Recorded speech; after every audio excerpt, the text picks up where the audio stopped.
வணக்கம். இன்னைக்கு நாம ஒரு ஆச்சரியமான கதைய பத்தி பார்க்க போறோம். தமிழ்நாட்டுல இருக்கிற மேல்மருவத்தூர் ஆதிபராசக்தி சித்தர் பீடம் பத்தி தான் அது. ஒரு சாதாரண இடமா இருந்து எப்படி ஒரு சக்தி வாய்ந்த ஆன்மீக மையமா மாறுச்சுன்னு விரிவா பார்க்கலாம் வாங்க. ஒரு வேப்பமரம் ஒரு பெரிய கோவிலா மாறுமான்னு கேட்டா ஏதோ கட்டுக்கதை மாதிரி தானே தோணுது. ஆனா மேல்மருவத்தூரோட வரலாற்றை எடுத்து பாத்தீங்கன்னா அதுக்கு விட இந்த கேள்விக்குள்ள தான் இருக்கு. வாங்க இந்த சுவாரஸ்யமான கதைக்குள்ள போலாம். முதல்ல இன்னைக்கு இந்த கோவில் எப்படி இருக்குன்னு ஒரு பார்வையை பார்த்துடலாம். சென்னையிலிருந்து சுமார் 92 கிலோமீட்டர் தூரத்துல செங்கல்பட்டுல இருக்க இந்த பிரம்மாண்டமான ஆன்மீக மையம். இங்க வர்ற பக்தர்கள் லட்சக்கணக்கில் இல்ல, கோடி கணக்கில், அதுவும் உலகம் முழுவதிலிருந்து வந்துட்டு இருக்காங்க.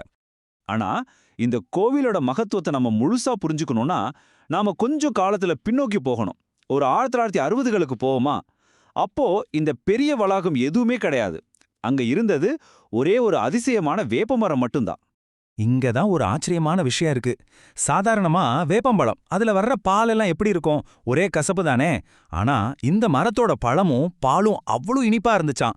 அது மட்டும் இல்ல, ஊர்ல மக்களுக்கு வர்ற நோய்களை எல்லாம் குணப்படுத்துற ஒரு தெய்வீக சக்தியும் அதுக்கு இருந்ததா மக்கள் ரொம்ப ஆழமா நம்புனாங்க.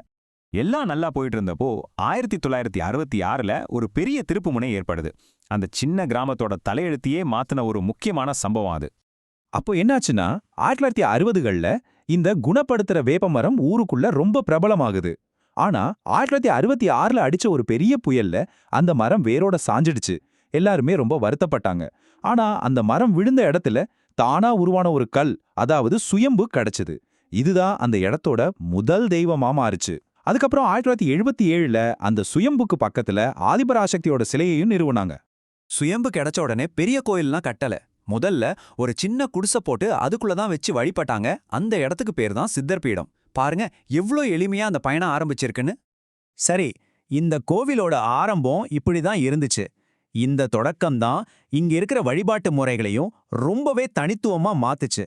அது பல வருஷமா இருந்த மரபுகளையே கேள்வி கேட்கிற மாதிரி இருந்துச்சு. அதாவது ஒரே தாய் ஒரே மனிதகுலம், இதுதான் இந்த பீடத்தோட தாரக மந்திரம். இதை நிறுவியவர் பங்காரு அடிகளார் அவர்கள். கோவிலோட ஒவ்வொரு விஷயமும் இந்த கொள்கையை மையமா வச்சுதான் நடக்குது. அப்போ ஒரே மனிதகுலம்னா நடைமுறையில என்ன அர்த்தம்? இங்க பெண்கள் கருவறைக்குள்ளே போய் பூஜை பண்ணலாம். இது ரொம்பவே முக்கியமான ஒரு விஷயம். மற்ற கோவில்கள்ல இதுக்கு அனுமதி கிடையாது. அதே மாதிரி சாதி, மதம், இனம்னு எந்த பாகுபாடும் இங்க கிடையவே கிடையாது. ஆடிப்பூரம் அன்னைக்கு பக்தர்களே நேரா போய் சுயம்புக்கு பாலபிஷேகம் பண்ணலாம். யோசிச்சு பாருங்க, எவ்வளோ பெரிய சமத்துவமான விஷயம் இது. இந்த கோவிலோட தனித்துவம் வழிபாட்டுல மட்டும் இல்ல, கோவிலோட அமைப்புல கூட இருக்கு. அது என்னன்னு பார்க்கலாம். நீங்க மத்த பெரிய இந்து கோவில்களுக்கு போனா அங்க கண்டிப்பா நவகிரகங்கள் இருக்கும். ஆனா மேல்மருவத்தூர்ல நவகிரகங்கள் கிடையாது. ஏன் தெரியுமா? இங்க இருக்கிற நம்பிக்கை என்னன்னா, அன்னை ஆதிபராசக்தி தான் எல்லா சக்திக்கும் மூலம். நவகிரகங்கள் உட்பட எல்லாமே அவளுக்குள்ள அடக்கம். அதனால அவளை வணங்கினாலே போதும்னு சொல்றாங்க. அடுத்து இங்க இருக்கிற இன்னொரு ரொம்பவே விசேஷமான இடம்னா அது புற்று மண்டபம் தான். இங்க அன்னை ஆதிபராசக்தியே பாம்பு வடிவத்துல இருக்கிறதா ஒரு ஆழமான நம்பிக்கை இருக்கு. ராத்திரியில இங்க தங்குற பக்தர்களுக்கு அன்னை காட்சி கொடுப்பாங்கன்னு சொல்லப்படுது. சரி, நீங்க கோவிலுக்கு போனா என்னென்ன பண்ணணும்? முதல்ல நுழைவாயில்ல இருக்கிற திரிசூலத்தை 3 தடவை சுத்தணும். அடுத்து அங்க பிரதட்சணம் பண்றது இங்க ஒரு முக்கியமான நேர்த்தி கடன். அப்புறம் குடும்பம் நல்லா இருக்கணும்னு வேண்டிக்கிட்டு நாகப்பீடத்துல எலுமிச்சை விளக்கு ஏத்துறதும் ஒரு வழக்கம். ஒரு சின்ன குடிசையில ஒரு வேப்ப மரத்துக்கு கீழே ஆரம்பிச்ச இந்த பயணம் இன்னைக்கு எங்க வந்து நிக்குது தெரியுமா? ஒரு உலகளாவிய ஆன்மீக இயக்கமா வளர்ந்து நிக்குது. இந்த நம்பரை பாருங்க, 5000க்கும் மேல. இது என்ன தெரியுமா? உலகம் முழுசும் ஆதிபராசக்தியின் பெயர்ல உருவாக்கப்பட்ட ஆன்மீக மையங்களோடையும் சேவை மன்றங்களுடைய எண்ணிக்கை இது. அதோட வளர்ச்சி எந்த அளவுக்கு இருக்குன்னு பாருங்க.